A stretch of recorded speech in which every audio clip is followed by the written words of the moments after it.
tous et re-bienvenue pour ce deuxième épisode sur le meurtre d'Alexandra Witch-Sherrock. Aujourd'hui, il y avait un éclair. Donc aujourd'hui, nous allons aborder les théories, les suspects qui ont été appréhendés au cours des années.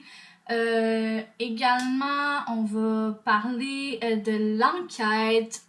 Donc ce sera pas mal la partie la plus fun, je crois, de cette série de vidéos. Donc, j'espère que vous allez aimer la vidéo. Si c'est le cas, bien évidemment, vous avez qu'à rester à l'écoute, d'aller vous chercher un petit snack. On est là pour se faire du bon temps tout en ayant un minimum de frousse et en apprendre un peu plus sur le cas d'Alexandra Witch-Sherrock. Donc, c'est parti. Donc, en ce qui concerne les théories, donc la première théorie qui vient, ce serait la théorie d'un cover-up de la part des policiers. On le sait pas mal tous, autant au Canada qu'au Québec, que je crois même aux États-Unis, dans les années 60 à 70, la corruption était à peu près partout, et surtout dans le milieu policier. Donc, aurait-il eu un cover-up de la part de policiers corrompus afin de couvrir l'identité de celui qui aurait commis le meurtre d'Alexandra? Je vous le rappelle, Alexandra a été violée, battue et enterrée vivante. C'est pas anodin.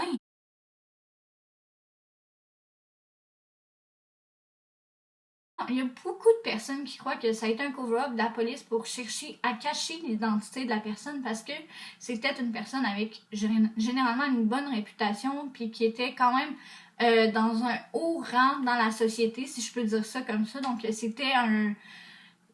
Il explique pas trop précisément, mais soit un fils de politicien ou un politicien en soi.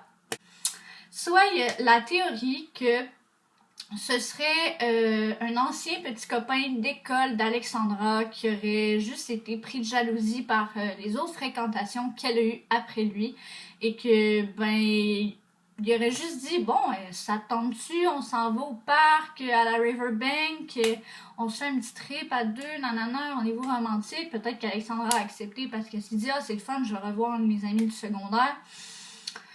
Puis ça a mal tourné. Par la suite. Ça, ce serait quelque chose de possible. Sinon, concernant encore une fois les théories, le frère d'Alexandra se serait fait suivi par une voiture rouge et Alexandra, quand en fait l'homme est venu la chercher, il avait une voiture rouge de marque américaine et c'est exactement cette voiture qui suivait le frère d'Alexandra après sa mort. Le frère d'Alexandra en est persuadé.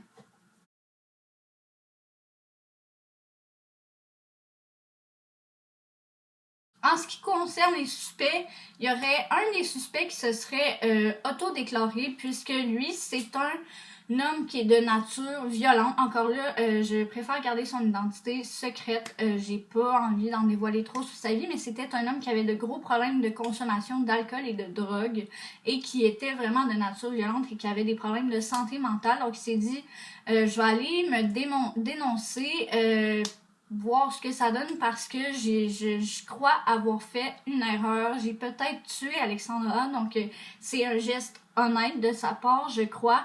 Mais malheureusement, les enquêteurs creuseront pas plus que ça dans son cas.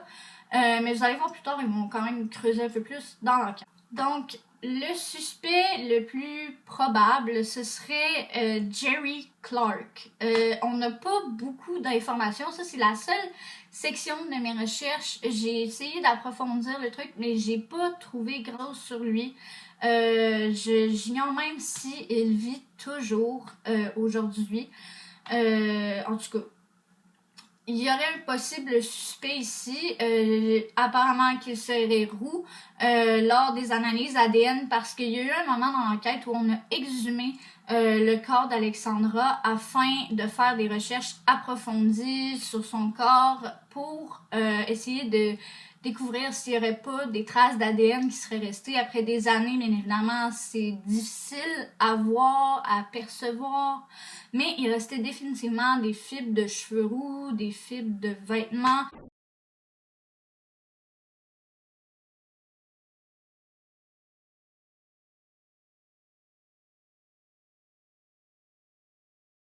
Donc on peut supposer que c'était lui puisque Jerry Clark était un rouquin. Donc, concernant l'enquête, faut dire que les nièces d'Alexandra vraiment se donnent vraiment corps et âme dans l'enquête.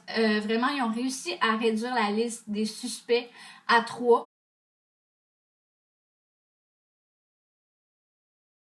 Ils sont morts, il me semble. Donc, je mettrai un petit texte ici pour confirmer tout ça parce que c'est la seule information pour laquelle je suis plus ou moins sûre. S'il y en a 2 qui sont morts ou il y en a seulement un seul qui sont morts et 2 qui sont vivants, là, je me rappelle plus exactement. Je vous mettrai l'information en bas après avoir fait plus de recherches parce que je l'ai trouvé, mais je l'ai pas noté malheureusement dans mes notes. Il aurait fallu parce que c'est assez important.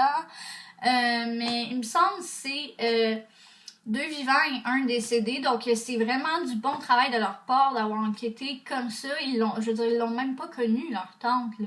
À quel point ils tenaient à leur défunte tante au point de vouloir essayer de résoudre l'enquête parce qu'ils ont remarqué que leur CMP et la police locale avaient de la difficulté à résoudre cette enquête par eux-mêmes et avaient vraiment de la difficulté à faire avancer le dossier. Donc, ils ont décidé de donner un petit coup de main, enfin un gros coup de main parce qu'ils ont quand même réussi à réduire la liste des suspects à 3, ce que je trouve vraiment impressionnant de leur part. Vraiment, bravo, on lève une main d'applaudissement pour ces femmes-là. Pour vrai, quand j'ai vu ça dans les nouvelles, j'étais juste comme « Oh my God, ils ont vraiment fait une bonne job. » En tout cas, ça m'a juste vraiment impressionnée. Malheureusement, les années vont passer, puis on ne sait toujours pas aujourd'hui ce qui advient de la personne qui aurait fait, qui aurait tué Alexandra et ce qui advient de l'enquête, même si c'est repris par la RCMP et la police locale puis qui travaillent ensemble, on sait vraiment pas grand-chose. Donc, après plus de 50 ans, 60 ans, quoi, on n'a toujours aucune idée de ce qui s'est passé.